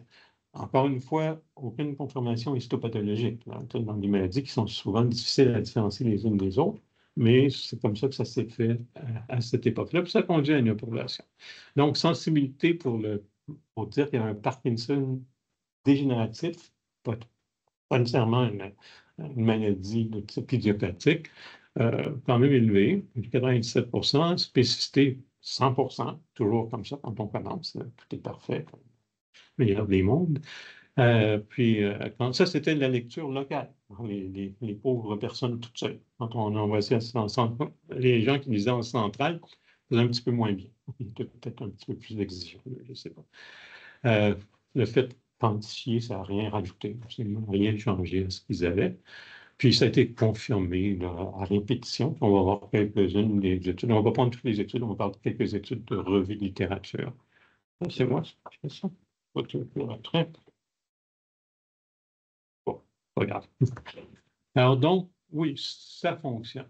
Ça fonctionne probablement très précocement, effectivement, dans la maladie. Ne pas s'oublier que quand un patient devient symptomatique d'une maladie neurodégénérative, attaquant les terminaisons dopaminergiques, on en a déjà perdu au moins 85%. Donc, précocement, c'est un terme très relatif ici, là, mais quand les patients vont être sur le point de développer des symptômes ou ont des symptômes très précoces. Et en fait, c'est tellement précoce qu'on pense que ce qu'on détecte, c'est vraiment une perte des terminaisons. Ça ne signifie pas nécessairement qu'il y a une perte des neurones dans les substances noires. Ce qui peut être intéressant s'il y avait des traitements qui étaient proposés avec des facteurs trophiques, par exemple, des choses comme ça. Il y a peut-être plus de neurones survivants que ce qu'on voit comme nombre de terminaisons. Mais ça permet donc de trouver très précocement. Excusez-moi, là. Ça va pas là. Oui, non? Hello? Oui, excusez-moi, je suis en train de donner un cours présentement. Je vais vous rappeler, OK? Merci à vous. Peut-être que je... Alors donc, l'interprétation visuelle, pas très compliquée. Ça ne prend pas 800 cas pour apprendre à lire des DAT scans. Et donc, on voit grade 0, là, aucune perte. Ensuite, des atteintes surtout putaminales qui s'aggravent, puis on commence à avoir des pertes codées également, là, de plus en plus marquées. Puis on grade ça de 0 à 3 ou de ABC, D, comme ça, qui vont en s'entend sur la nomenclature qui est utilisée. Alors, pourquoi est-ce que ça se fait comme ça, de postérieur à de plus en plus antérieur? C'est essentiellement parce que l'anatomie de la substance noire favorise ça. Okay? La substance noire est, premièrement, dans les maladies de type Parkinson idiopathique, les pertes les plus sévères surviennent dans les portions latérales, initialement, de la substance noire. Donc, la substance noire latérale, initiale. Et ces régions-là, les plus latérales, sont celles qui vont vers les portions les plus postérieures des ganglions centraux. Donc, c'est les premières cellules qu'on perd. Donc, on va perdre l'activité dans les portions les plus postérieures. Puis, au fur et à mesure qu'on perd plus de cellules, bien, on va perdre de plus en plus antérieures. Donc, c'est une raison purement neuroanatomique. Il n'y a pas de mystère très, très particulier à ça. Donc, c'est ça, les fibres mésiales, c'est celles qui projettent plus antérieurement, mais ce n'est pas celles qui sont touchées les premières, c'est les latérales qui sont touchées les premières. Bon, ensuite, un phénomène qui a bien été étudié, est-ce que d'avoir un examen normal, ça élimine une pathologie de type neurodégénératif dopaminergique? La réponse, c'est à peu de choses près, oui. Okay? Au début, les gens s'inquiétaient, ils rapportaient ce qu'on appelait des SWED, des Scans Without Evidence of Dopaminergic Deficit, okay? Chez des gens pour lesquels ils auraient mis leur main au feu que c'était une maladie neurodégénérative. Mais ce qu'on a réalisé, c'est que quand on les suit, ces patients-là, ce n'est pas des maladies neurodégénératives. Ils ont d'autres raisons d'avoir des tremblements, entre autres probablement des tremblements essentiels, des choses comme ça. Donc, le phénomène des SWED, on ne devrait pas s'en inquiéter particulièrement, c'est très rare. Qu'on va avoir un patient avec un examen normal qui va évoluer vers une maladie dopaminergique dégénérative. Ça a été montré, c'est ça, les souhaits là, à répétition, des études de suivi, tout ça. Les patients ne développent pas de maladie de type comme tel. Alors donc, l'utilité de l'agent, en bonne partie, c'est que sa valeur prédictive négative est excellente. Si vous avez un examen normal, négatif, vous avez très peu de chances de développer une maladie. Vous avez très peu de chances même d'être au tout début d'une maladie qui cliniquement va un jour s'exprimer. Encore une autre étude prospective par rapport à des... C'est intéressant parce qu'ils ont mis l'élément de maladie encore de Lewy, puis la prédictive négative pour des compressions visuelles, semi-quantitatives, combinée, puis tout ça, reste excellente dans ces pathologies-là. Donc, un examen négatif, on peut se rassurer. Premièrement, ça arrive presque pas. Moi, 1% peut-être des patients qui vont avoir un examen normal, qui vont évoluer dans la maladie neurodégénérative. On aimerait ça avoir plus de tests comme ça, effectivement. Un petit message rapide, une toute petite étude, là, vraiment pas grand-chose, mais qui avait comme intérêt de faire un suivi à 2 ans après la première étude en Miflupan. Puis, dépendant de l'état clinique 2 ans plus tard, de refaire une étude en Miflupan chez les patients pour lesquels il n'y avait pas encore de diagnostic qui avait été posé cliniquement. Alors, ce qu'ils ont montré, c'est qu'effectivement, chez ces patients-là, il y en avait quelques-uns qui avaient malgré tout pas de diagnostic à 2 ans, mais qui sont, après ça, se sont avérés avoir une maladie neurodégénérative. Dans le total de l'étude, ce n'était pas beaucoup. Mais ce que ça suggère, c'est que si on a un patient vraiment atypique, il évolue bizarrement, on ne sait vraiment pas où on s'en va, on peut toujours recommencer l'examen. Ce n'est pas souvent que ça va nous donner un résultat quelconque, surtout quand on dit à 2 ans, de toute façon, la plupart ont un diagnostic cliniquement établi. Là. Mais oui, ce n'est pas ridicule de refaire un examen, mais sûrement pas immédiatement après le premier, peut-être 2 ans ou plus après ça. Docteur Soucy? Oui. Désolé de vous interrompre. Là. Pas de problème. Est-ce que ces patients-là étaient est-ce qu'il y avait des symptômes, ces patients-là? Ils avaient des symptômes. Oui, c'est ça. C'est des patients qui avaient été référés cliniquement, mais on n'était pas sûr de la pathologie sous-jacente, essentiellement. Mais c'est quand même étonnant parce que quand on dit que les patients ont des symptômes, en général, on voit quelque chose au DaTscan. En tout cas, non. Il y a d'autres raisons. Il y a d'autres maladies qui donnent des tremblements qui ne sont pas neurodégénératives. La plus fréquente étant le tremblement essentiel, qui n'est pas toujours si évident à distinguer cliniquement des maladies neurodégénératives. Non, je comprends, mais parce que finalement, OK, parce que si les tremblements étaient liés à la maladie de Parkinson, il me semble qu'on les aurait vus au DaTscan. Oui. C'est ça. C'est pour ça que je m'interroge sur comment ça se fait que finalement, il y avait un Parkinson, alors qu'initialement, on ne voyait rien au DaTscan. Parce qu'on tombe probablement on tombe dans les rares cas. C'est une étude qui a été sélectionnée pour faire ça, là, les 1, quelques pourcents qui ont des faux négatifs. Ah, OK. Bon. Donc, Merci. si on a un faux négatif puis qu'on est convaincu là, que c'est vraiment ça, l'évolution nous dit, écoutez, c'est un Parkinson ou un PSP ou quelque chose comme ça, ça vaut la peine de recommencer, mais ce ne sera vraiment pas beaucoup de cas qui vont être étudiés comme ça. D'accord. Puis est-ce qu'on dit 18, 24 mois? Qu'est-ce que je dis dans mon rapport? Ici, leur étude, c'était à 24 mois qu'ils avaient fait. Parfait. Mais même ça, là, ils ont fait, eux, ça à 24 mois, puis ils sont tout seuls à avoir fait ça. Alors, ça n'a pas été testé, c'est un peu plus tôt, ou quoi que ce soit. Mais eux, c'était 24 mois. Bon, merci. Alors donc, est-ce qu'en clinique, est-ce que ça fonctionne? Bon, ici, il y a une étude éminemment clinique. Là, ils ont ramassé des cas qui avaient été vus en Nioflupan dans une clinique de troubles du mouvement. Ce n'est pas une énorme étude, mais quand même, bon, il y avait 83 sujets qu'ils ont répartis sur des bases cliniques en différentes pathologies. Puis, ils ont trouvé qu'effectivement, la certitude diagnostique, ça reste quelque chose de subjectif, là, mais la certitude diagnostique augmentait quand on n'était pas sûr de ce qui se passait chez ces patients-là après avoir fait un Nioflupan. Donc, oui, ça a un impact clinique sur la façon dont le patient va être traité éventuellement.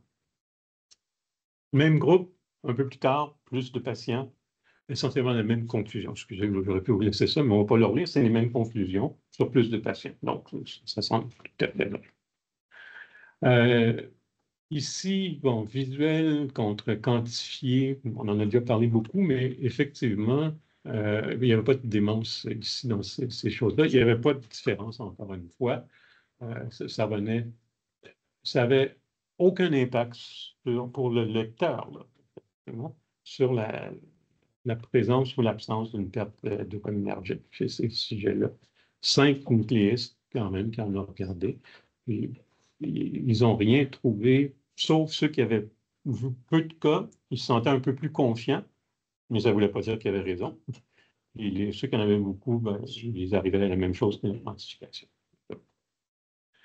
Euh, Encore une fois, dans des cliniques vraiment de troubles du mouvement un peu partout, là, avec un algorithme. Ils ont déterminé que la façon optimale aux États-Unis, c'est ça qu'ils suggèrent.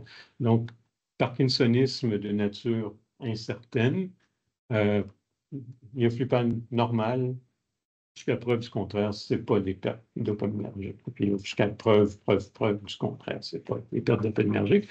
Si c'est un examen qui est anormal, mais qui répond à la lévodopa, ben, c'est fort probablement quand même un Parkinson, comme tel, tout simplement.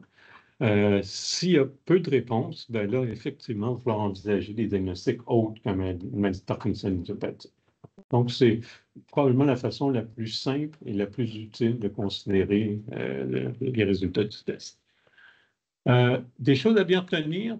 Une fois qu'on a un examen positif, on n'a pas un diagnostic établi. Il y a un diagnostic différentiel qui reste important. Les troubles du mouvement avec des tremblements qui sont autre chose que des pertes dopaminergiques, il y a des listes gigantesques. Okay, je vous parle d'une liste de 30, 40 maladies différentes. Aline Borden-Spatz, des choses comme ça, si vous voulez qu'on en parle. On n'en parlera pas parce que je ne sais pas exactement ce que c'est, mais ça peut donner des tremblements. Okay? Alors, donc, toutes sortes de maladies neurodégénératives comme ça, qui font que l'IFUPAN, d'accord, positif, négatif, une fois que c'est positif ou négatif, on n'a pas réglé la question de façon totale. Et au total, effectivement, c'est un bon déterminant de perte dopaminergique présynaptique d'une grosse hiatale, donc effectivement.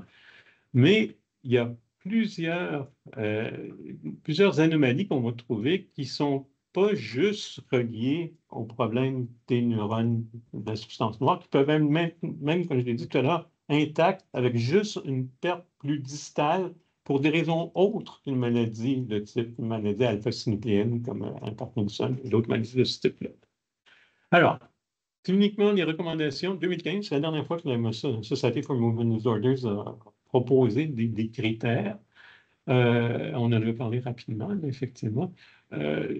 Pour eux, effectivement, une étude normale, ça exclut un diagnostic de maladie neurodégénérative dopaminergique. Donc, c'est la recommandation officielle. Puis, effectivement, découlant de ce genre de choses-là, en 2020, les critères n'avaient pas changé, mais ils ont juste analysé le résultat d'employer les critères qu'ils avaient donnés en 2015. Puis, effectivement, pendant la période diagnostique, quand les cas sont incertains, effectivement, procéder à une étude en Nioflupan, ça s'avère une étape logique quand on n'a pas réussi à avoir un diagnostic. On peut même aller faire du génotypage parce qu'on sait qu'il y a beaucoup de maladies de ce type-là qui ont des anomalies génétiques. Mais les deux donnent des résultats qui sont intéressants. Bon. On avait parlé de ça dans le premier cours sur les maladies à corps de Lewy, Biological Classification of Parkinson's Disease, un article tout récent sur le syndrome Synuclein Neurite Degeneration. Même dans ces papiers-là qui proposent d'autres classifications, il n'y a aucun doute qu'ils considèrent que faire des études en médecine nucléaire de type FDG, ça fait partie du diagnostic, OK? C'est soutenu par leurs études avec sensibilité, spécificité qui sont considérées hautes. Il n'y en a pas beaucoup qui ont les deux en high dans toutes les autres études qui sont décrites ici, en paraclinique. Et puis, l'étude dopaminergique, haute sensibilité, oui, on trouve bien s'il y a ou pas, mais la spécificité est basse, en ce sens qu'on n'est pas capable de donner un diagnostic précis au-delà de dire qu'il y a une perte dopaminergique, alors que le FDG, lui, le fait. Alors, donc, c'est à retenir. Il y a des gens qui ont proposé d'ajouter des observations en dehors du striatum. Regarder s'il y a des pertes dopaminergiques ailleurs. C'est très clair, tout le monde dit maladie de Parkinson, perte de la substance noire.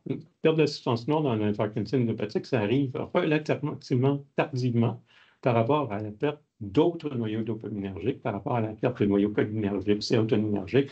Donc, ça fait partie du lot, mais il y a des atteintes qui ne sont pas nécessairement striatales, qui ne se traduisent pas par des pertes de terminaison striatales.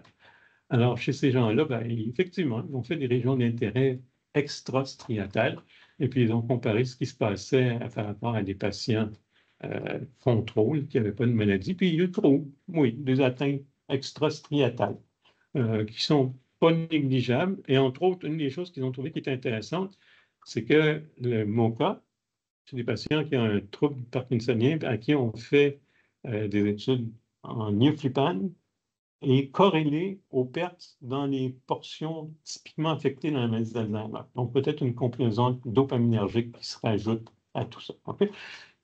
Je ne vous encourage certainement pas à commencer à faire de la quantification corticale en DAT-scan. On ne voit pas grand-chose en général, patient par patient. Mais oui, ça confirme que la maladie de Parkinson, c'est beaucoup plus que juste une perte des cellules migrales. C'est pas le seul effet, effectivement. Bon, ayant dit tout ça, est-ce que c'est sécuritaire de faire des études comme telles? On a quand même de bonnes données assez longues là, sur plusieurs études. Donc, à l'époque, en 2014, il y avait presque 1200 études qui avaient été analysées en termes d'effets secondaires potentiels. Essentiellement, c'est comme tous les médicaments. Il y a certains examens qui pourraient peut-être être liés à l'injection de dopamine, d'Atscan, mais pourraient parce qu'on n'est pas capable de l'éliminer, tout simplement. Le patient a reçu ça, puis il a eu mal à la tête. C'est le genre de choses qui peut se prédire. Mais des effets secondaires sérieux, là, vraiment, hématomocytes d'injection, 1%, pratiquement pas, toujours moins qu'1%, mais on sait qu'il y a toujours quelque chose qui se passe quand on injecte un produit à n'importe qui. Alors donc, sur près d'1,5 million à l'époque de doses injectées, il y avait à toute fin pratique rien. Un mort 20 jours plus tard. On s'inquiétait de ça beaucoup. Et il y en a eu des cas rapportés d'effets secondaires dans un cas sur 5, mais encore une fois, c'est toujours des effets qui sont clairement pas reliés à la molécule comme telle. Donc, effectivement, s'il y a des effets secondaires significatifs, c'est peut-être à peu près 1 par 10 000 injections, puis significatif, on s'entend. C'est pas nécessairement très, très important. Donc, effectivement, c'est bien tenu. Vous n'avez pas à vous inquiéter de ça. OK. Là, je serais pas train de parler essentiellement de la différenciation entre les troubles du mouvement, officiellement, troubles du mouvement dégénératif, Parkinson idiopathique ou autre, versus le tremblement essentiel. Il y a d'autres choses qu'on peut essayer de tirer des études en neurofilament. Là, tout ce qui suit, là, ça a été décrit, mais honnêtement, il n'y a personne qui s'en sert à ces fins-là. Juste savoir qu'il y a des corrélations cliniques entre les atteintes qu'on observe et la fixation de dopamine. Donc, presque 400 patients qui ont eu des ioflupane, puis qui ont été suivis sur une dizaine d'années en moyenne. Ça fait quand même pas mal. La plupart, c'était considéré comme des idiopathiques, quelques MSA, quelques PSP, quelques CBD aussi. Donc, surtout dominé par des patients avec la Parkinson idiopathique. Puis, ils ont trouvé qu'il y avait, oui, des petites différences de déficit. Il y a même, avec les CBD, ils ont même trouvé des régions de fixation augmentées. OK? Ça, il faut toujours bien se rappeler qu'en médecine nucléaire, on fait du relatif. OK? On ne fait pas de l'absolu. Il suffit que d'autres régions aient montré une certaine diminution, alors que celles-là n'en montrent pas, pour que ces régions-là aient l'air d'être augmentées. OK? Alors, ça ne veut pas garantir qu'il y a plus, ça serait même surprenant, qu'il y ait plus de terminaisons dopaminergiques dans ces régions-là. Mais oui, effectivement, il y en a qui encore s'accrochent à faire un diagnostic différentiel entre les différents types de maladies parkinsoniennes. Avec effectivement des différences qui sont souvent pas très, très marquées, mais qui atteignent un certain degré de significativité. Analyse extrastriatale, bon, ça, on en a parlé rapidement, effectivement. C'est ça, surtout à voir avec ce qui se passe au niveau des récepteurs, des transporteurs à la sérotonine comme tels, qui sont affectés. Alors ici, ils sont allés voir ce que ça donnait quand on regarde sur la ligne médiane au niveau du tronc, donc dans la région des noyaux raphés, les noyaux sérotonergiques, il y a 7 sous-régions sérotonergiques sur la ligne médiane dans le tronc cérébral. Effectivement, quand on a des patients qui ont un Parkinson, PSP, MSA, ils ont des différences. MSA cérébelleux, pas du tout. Ceux qui en ont, c'est les MSA.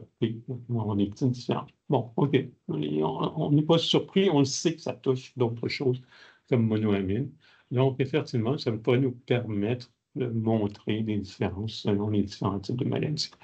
Ce n'est pas pour rien qu'il n'y a personne qui en fait. On est pas de ça minime, tout simplement. Dépendant des sous-types, par exemple, d'atrophie multisystématisée. Et l'atrophie multisystématisée, on est rendu, je pense, à 5 ou 6 sous-types différents. Puis ces gens-là sont intéressés au DAT-scan dans ces sous-variétés de MSA. En TEP, cette fois-ci, mais le principe, en théorie, reste à peu près le même. Puis, oui, il y a des différences, effectivement, en spécialité qu'on voit aussi en FDG, puis qui nous permet de différencier, par exemple, les cérébelleux des types parkinsoniens. OK. Bon, ceci étant dit, vous savez que ça a été fait, mais tout ça, ça exige en plus de la quantification, qui, on le sait, n'est pas si facile que ça pour la plupart des centres.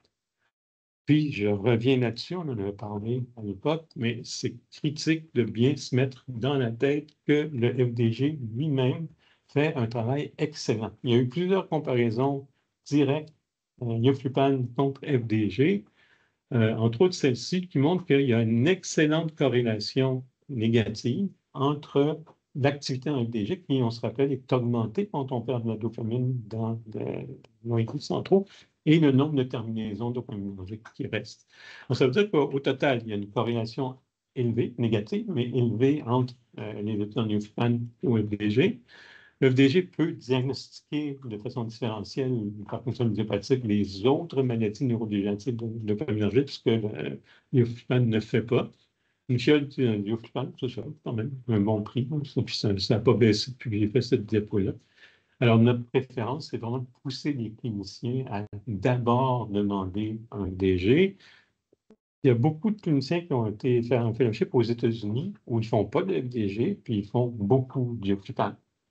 Ils n'ont pas tellement le choix, ils ne font pas de FDG. Alors, ils sont habitués, puis ils n'aiment pas ça, faire de FDG. C'est un peu dommage parce que c'est reconnu, pas juste par nous, mais c'est reconnu par tous ceux qui en font du FDG, que c'est une excellente façon de fonctionner.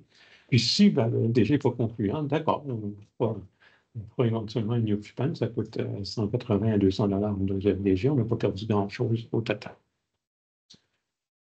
Autre type de trouble du mouvement parkinsonien, les troubles vasculaires. Okay? Il y a des conditions vasculaires qui vont donner effectivement du parkinsonisme. Ce que la première ligne dit effectivement. Dans la plupart des cas, c'est des atteintes qui sont différentes du Parkinson idiopathique sur le plan clinique. C'est beaucoup de troubles des mouvements, des jambes en particulier, la démarche qui est affectée. Donc, c'est ça du Parkinson, la moitié inférieure du corps, comme au hockey. C'est un petit peu la même chose. Puis, ils vont développer beaucoup de troubles cognitifs puis de l'incontinence en plus. Donc, on voit que ce n'est pas tout à fait le même tableau là, comme tel. Ils ne répondent évidemment pas à des médications dopaminergiques. Puis, ce qui est intéressant de bien réaliser, c'est que c'est souvent pas des lésions des noyaux centraux. C'est beaucoup plus souvent des lésions des fibres nigrostriatales qui sont impliquées par des atteintes vasculaires de la substance blanche. Okay? Donc, ce n'est pas le même tableau. Est-ce qu'on peut le diagnostiquer par rapport à un Parkinson idiopathique? C'est a priori pas si facile que ça. Alors ici, un cas qui a évidemment beaucoup d'atteintes de la substance blanche d'allure vasculaire. Puis, c'est une première étude tout à fait normale. C'est un patient qui a vraiment des atteintes de type parkinsonienne, mais qui s'avère vasculaire. Un autre qui, lui, comme peu de cas, a quand même eu une atteinte directe. Vous faites un AVC des noyés centraux, vous allez avoir du parkinsonisme, mais en général, c'est très différent comme type de mouvement de ce qu'on observe par ailleurs. Alors, est-ce que ça va aider vraiment chez ces patients-là? Ben, cliniquement, on a déjà pas mal d'informations juste à l'examen du patient. Puis si c'est négatif, ben, c'est négatif. Ça ne veut pas dire que ce n'est pas vasculaire. Ça pourrait être vasculaire, mais dans les voies afférentes, tout simplement. Ce qui fait qu'on n'a pas réglé grand-chose, en fait. Deuxième sujet d'intérêt, les patients qui ont du parkinsonisme qu'on soupçonne d'être dû à de la médication. On sait que les neuroleptiques en particulier, en théorie, surtout les non sélectifs, mais même les sélectifs qui épargnent normalement les récepteurs des deux, développent souvent des troubles du mouvement qui sont qualitativement très souvent différents d'un Parkinson, plus de problèmes orofaciaux et des choses comme ça. Qui peuvent s'avérer réversibles ou pas. On va voir pourquoi ou pas. Effectivement, cette étude-là qui a été faite en 2012, c'est pas tout récent, mais quand même une bonne proportion des patients qui avaient des troubles du mouvement ici qui avaient un diagnostic présomptif de troubles liés aux médicaments. Ils ont fait des schizophrènes également. Pourquoi? Parce que les schizophrènes, c'est en général eux qui prennent les médicaments. Alors, ils ont fait des schizophrènes qui n'avaient pas de troubles du mouvement, tout simplement, pour essayer de voir s'il y avait quelque chose de différent. Puis, ils ont eu de tout. Ils ont eu, c'est sûr qu'il y avait théoriquement une atteinte médicamenteuse, des patients tout à fait normaux, jusqu'à des atteintes extrêmement sévères en DAT-scan. Alors, comment interpréter ça? Ben, en général, les gens ont tendance à dire que ce qui déclenche le parkinsonisme, c'est le blocage des deux. Okay? On peut voir qu'on perd plus d'effet des deux quand on a une perte de dopamine dans la maladie idiopathique, mais si on bloque les D2, c'est comme avoir une perte de dopamine qui donne plus de perte des D2 que des 1. Alors, oui, effectivement, ça pourrait être lié à ça, mais ces cas-là vont avoir tendance à s'améliorer si c'est purement ça. Nous, on a fait une autre étude, c'est pas hier non plus, là, mais on avait des patients schizophrènes, pas de trouble du mouvement, schizophrènes, trouble du mouvement, Parkinson idiopathique clair, puis des contrôles. Ça a pris pas mal de temps à assembler la cohorte, mais ce qu'on a trouvé, c'est que, puis on n'a pas fait du transporteur membranaire, on a fait du transporteur vésiculaire, parce que comme on l'a dit tout à l'heure, c'est un meilleur descripteur du nombre de terminaisons qui reste que le transporteur membranaire. Alors, ce qu'on a trouvé, c'est qu'il y en avait pas mal qui avaient des pertes dopaminergiques. Or, en général, on ne considère pas que les médicaments donnent des pertes dopaminergiques, elles donnent des blocages des deux comme tel. Mais il y en avait déjà beaucoup qui en avaient. C'est des patients âgés. Il n'y a rien qui les empêche de faire un Parkinson. Alors, c'est pas si clair que ça que les patients qui prennent des neuroleptiques ont nécessairement un parkinsonisme dû à leur neuroleptique. Ils peuvent très bien faire un Parkinson idiopathique, tout simplement. Il y a également la possibilité, ça, il y a des études qui commencent à sortir, de toxicité directe des axones dopaminergiques par ces bloqueurs-là. Donc, pas juste un effet sur les récepteurs des deux postsynaptiques. Mais oui, c'est associé à des troubles du mouvement, mais non, ce n'est pas toujours purement des troubles liés à la médication. Puis ça avait déjà été suggéré par une autre étude qui avait été faite avant la nôtre, effectivement, chez des patients qualifiés d'atteinte médicamenteuse. Puis ils ont trouvé effectivement qu'il y avait souvent des diminutions de terminaison. Donc, ce n'est pas juste un blocage des deux dans ce genre de conditions-là, c'est une maladie concomitante dégénérative dopaminergique. Juste pour le faire compliment, essentiellement, on ne peut pas différencier. Pratiquement non. C'est ça le problème. Si c'est strictement normal, Ça pourrait être effectif. Ça oriente vers un cas de médicamenteux. Mais s'il y a des anomalies, ça ne veut pas dire qu'il n'y a pas d'effet médicamenteux. Il peut y avoir des effets médicamenteux plus possiblement une maladie de Parkinson. Alors, est-ce que ça vaut la peine d'arrêter les bloqueurs des deux en espérant qu'ils vont s'améliorer un peu? On ne peut pas régler la question juste là-dessus. Il va falloir que ça. Les positifs, on ne peut pas différencier les Non, c'est négatif. Ouais, c'est ça. J'ai déjà vu passer comme des requêtes plus Oui, c'est ça. C'est ça, effectivement. Mais positif, négatif, on est avancé, oui. Positif, on n'est pas avancé. Un autre exemple dont vous avez peut-être entendu parler, le MIBG, on en avait parlé aussi lors du premier cours, là, sur les accords de Lewis. On se souviendra qu'il y a une atteinte dans la théorie, comme disant que ça part au niveau du côlon puis que ça remonte. Il peut y avoir des atteintes périphériques adrénergiques. Donc, le MIBG qui se lie au transporteur membranaire de la norépinéphrine peut montrer des anomalies, effectivement, qui sont souvent bien observées, effectivement. Ils ont comparé cette fois-ci des drug-induced, bon, c'est ce qu'ils avaient, puis des patients avec un parkinsonisme, pas disto, encore une fois, là, donc ça reste ça vaut ce que ça vaut. Mais ils avaient quand même montré que les patients qui étaient classés comme DIP, ça disparaissait progressivement les anomalies qu'ils voyaient en MIBG avec le temps, tandis que ceux qui avaient un Parkinson, ça ne diminuait pas. Donc, effectivement, il y a une façon peut-être en MIBG de classer ces patients-là. Nettement plus de positifs dans le Parkinson idiopathique que dans les patients qui ont un trouble médicamenteux. Je n'en fais pas d'emblée une indication pour faire des MIBG. Ça reste décrit, mais sans plus. Puis d'ailleurs, même eux ont conclu que sensibilité et spécificité étaient acceptables. Quand les auteurs eux-mêmes disent acceptable, là, c'est pas si bon que ça, au fait.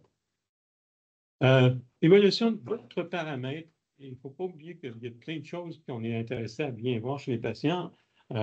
Mais ça ici, s'il y a quelque chose qui avance vraiment pas grand-chose, ils ont comparé la sévérité avec des index classiques, le UPDRS, entre autres, ici, et les pertes qui sont observées en Newfoundland. Eh bien, ça correct. Bravo. Plus ils ont perdu, moins bien ils sont.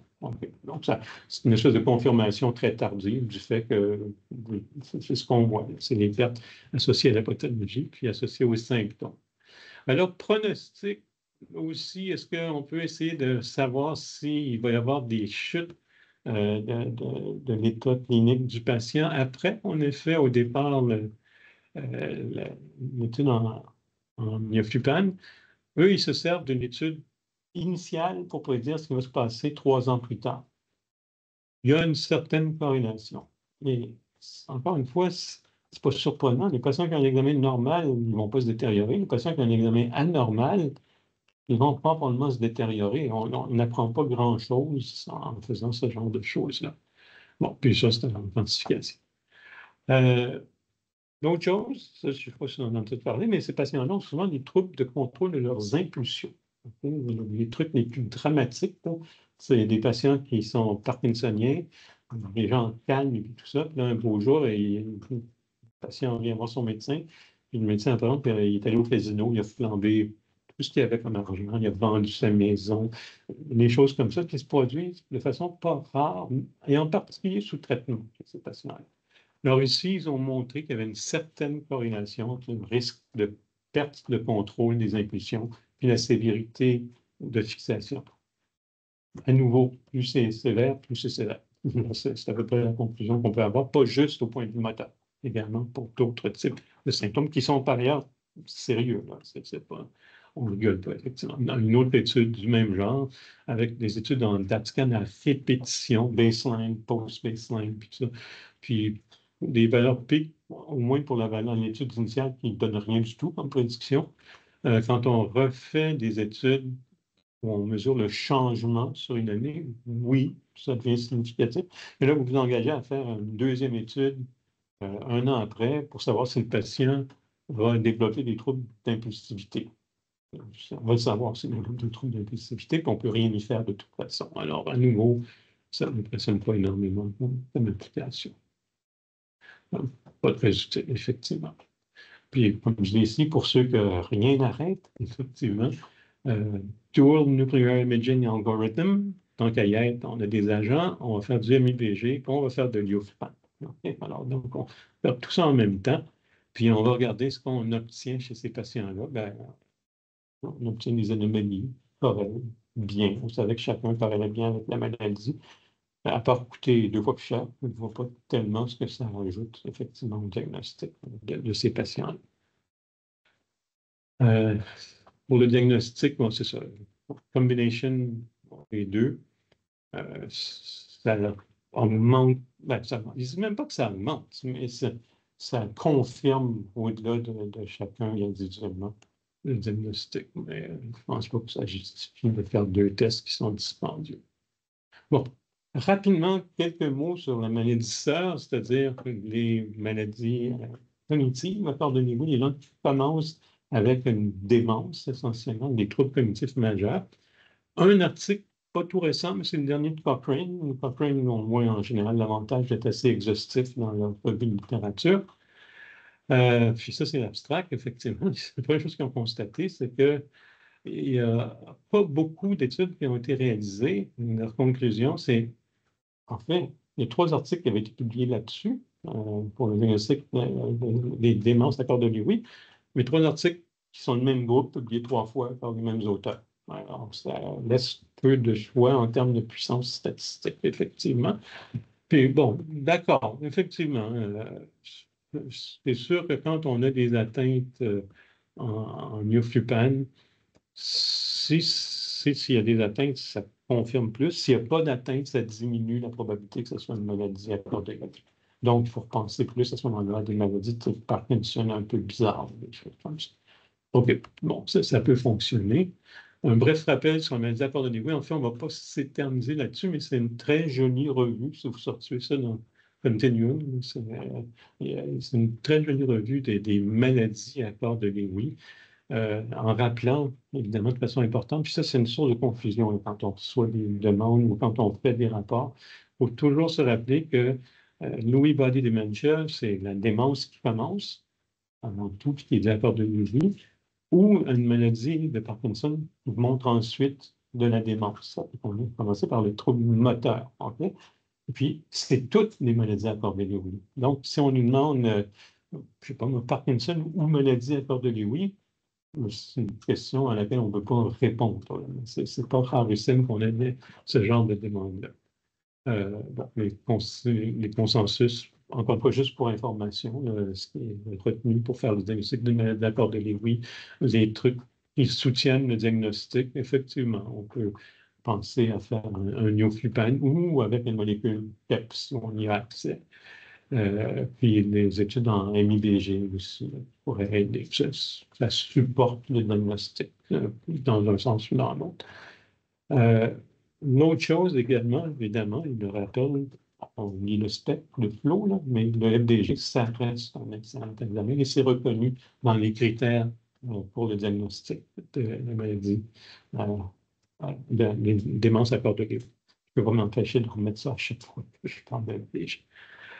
Bon, effectivement, rien de plus de très brillant. Le diagnostic, souvent, quand on regarde les pronostics, tout le diagnostic est posé, c'est pas critique d'aller chercher beaucoup d'autres choses. L'histoire naturelle, bon, intéressant peut-être, effectivement.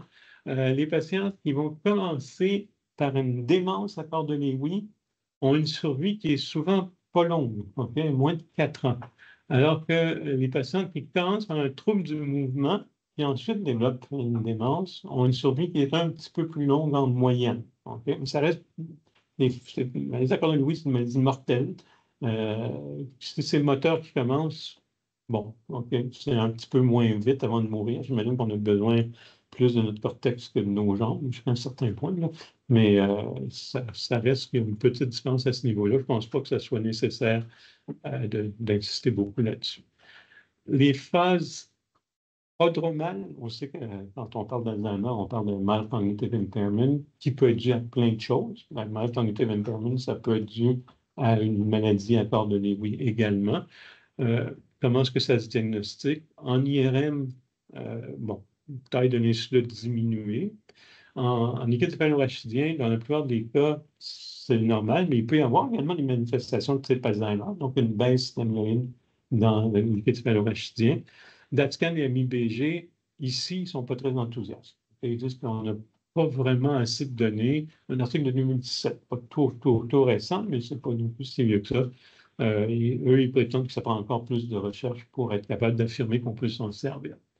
Même groupe que celui qui était mentionné tout à l'heure, avec 3 papiers qui avaient été revus par Cochrane, mais plus récent, cette fois-ci, 2021, avec plus de cas. Et puis, il voulait effectivement évaluer si c'était utile pour différencier Alzheimer de démence à corps de Lewy. 36 patients. Bon, d'accord, c'est pas mauvais, mais surtout, ils ont eu des contrôles d'histopathologie chez ces patients-là, ce qui est rarissime dans ce genre d'études-là. Donc, les patients sont morts, puis ils ont fait l'histopatho. Très important. Comme ça, ils en ont placé 9 en AD, 8 démence à corps de Lewy, 10 comme un Parkinson, puis 9 autres non inclus dans ces maladies-là. Puis ils ont fait des contrôles également. Évaluation visuelle. Puis ils ont fait également une certaine quantification avec comparaison des fixations à gauche, à droite, pour voir s'il y avait des études qui étaient significatives. Quoi dire?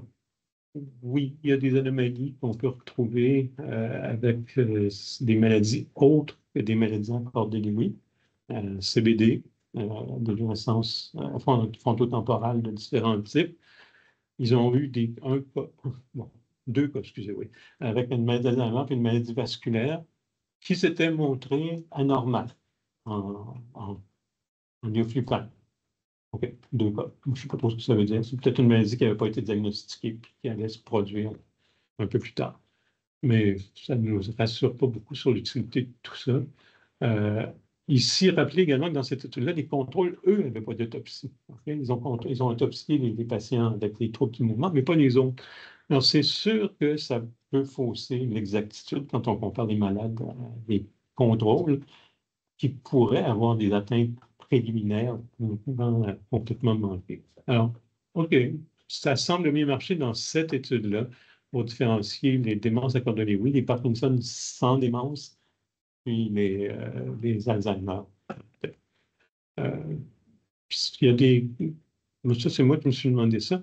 Si on a une pathologie à corps de Lewy juste dans le tronc, on est dans l'hypothèse ascendante, là, avant de toucher la noire, on touche plein de noyaux du tronc qui sont responsables de symptômes cognitifs, des choses comme ça. En théorie, c'est une maladie à corps de Lewy en développement, donc préliminaire, mais qui risque probablement d'être négative en étude dans l'iocupan, à moins qu'on se rappelle des études qui ont été cherchées dans le cortex ou des choses comme ça pour voir s'il y avait des anomalies qui pourraient être dues à des atteintes sérotoninergiques, des choses comme ça. Mais ça, c'est vraiment juste pour essayer d'avoir l'air un peu brillant quand je fais ma présentation. Alors, donc, qu'est-ce qu'il y en a au Canada présentement? Les recommandations pour l'imagerie et les biomarqueurs liquides, en particulier pour les maladies à corps de Lewy. Ben, oui, effectivement, ça peut être utilisé, mais bien retenir encore une fois, à cause des coûts de ces examens-là, on a tout intérêt à avoir des tests plus disponibles, nettement moins chers, comme le FDG. Mais si on n'a pas de réponse, oui, on peut penser à faire ce geste-là, poser ce geste-là. Intéressant, pas très vieux, novembre l'année dernière, effectivement, aux États-Unis, ils ont finalement accepté d'inclure le diagnostic différentiel Alzheimer, maladie à corps de Lewy, pour utilisation clinique. Ça se faisait en fléau, mais là, la compagnie a le droit de l'annoncer en plus, parce que c'est approuvé par la FDA. Au-delà de l'ioflupan, pour les maladies à corps de Lewy, ben, si c'est possible pour l'amyloïde d'Alzheimer, ça devrait être possible, effectivement, pour les agrégats d'alpha-synucléine. Alors, il y a une compagnie, là, pas pour faire de la publicité, là, mais ça fait au moins 8 ans qu'à chaque congrès, ils disent on l'a, ça marche parfaitement bien chez les animaux, mais l'année d'après, ils reviennent on l'a, ça marche parfaitement bien chez les animaux avec une autre molécule.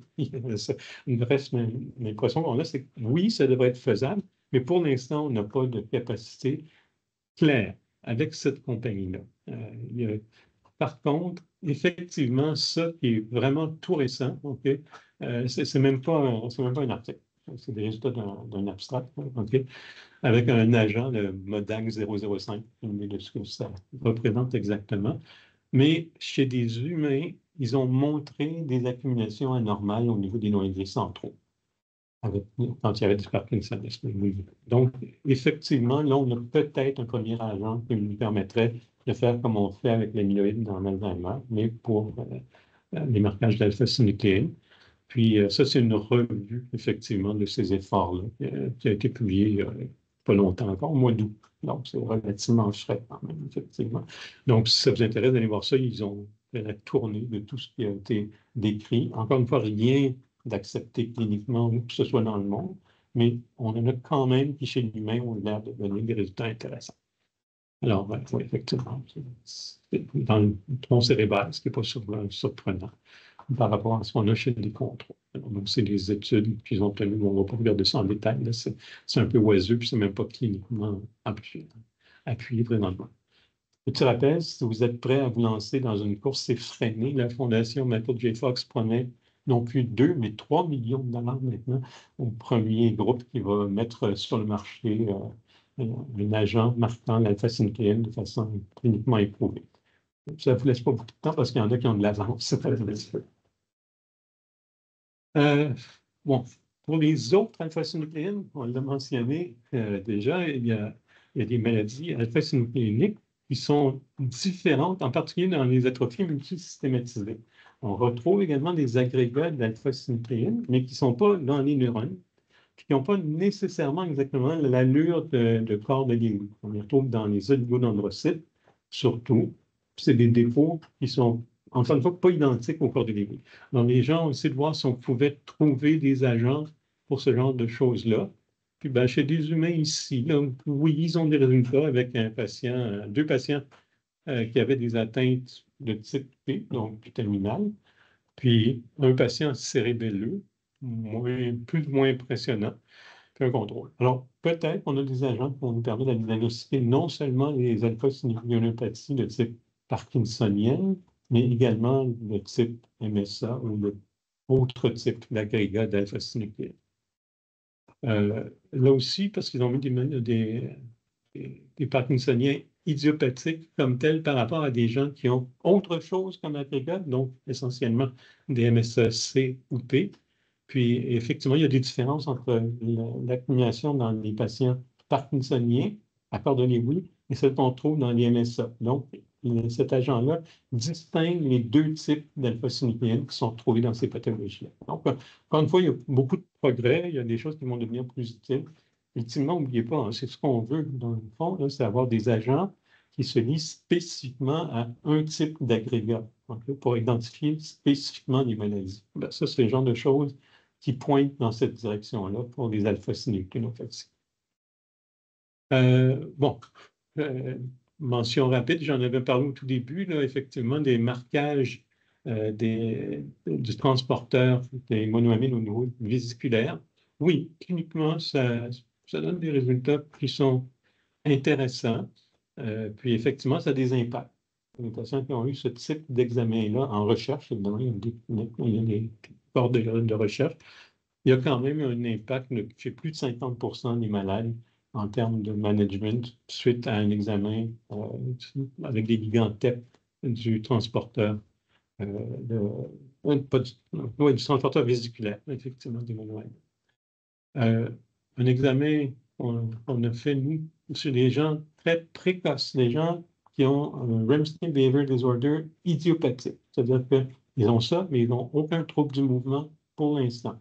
Si vous vous rappelez du premier cours là, sur les troubles du mouvement, c'est hautement annonciateur de développement de troubles du mouvement par la suite, entre autres des maladies de Parkinson.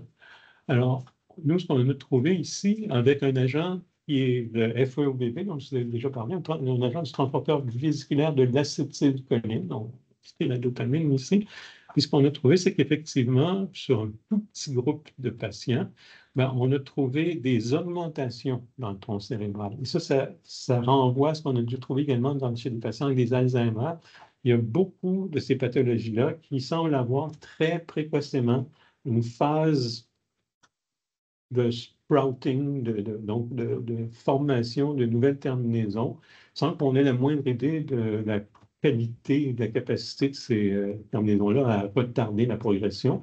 Mais oui, quand on les fait très tôt, on peut avoir des fixations augmentées. Alors, au point de vue pathophysio, c'est un certain intérêt parce que ça pourrait peut-être dire qu'effectivement, si on les prend à des stages comme ça, en tout cas, ils n'ont sûrement pas perdu beaucoup de terminaisons. Puis si on les prend aussi précocement que ça, peut-être qu'on pourrait vraiment enrayer ce genre de pathologie-là complète. Bon, ça, c'est ce qu'on avait des anomalies au niveau du tronc cérébral, au niveau du cortex, de très niveau. Plusieurs sites, effectivement, de fixation. Puis c'était relié à la sévérité du REM sleep behavior disorder. Donc, hyper-innervation cholinergique, peut-être, ça va aider à maintenir le patient dans un état moins perturbé ou pas, on ne sait pas. Puis c'est pas juste notre étude qui a montré ça, il y a d'autres études qui sont arrivées à la même conclusion.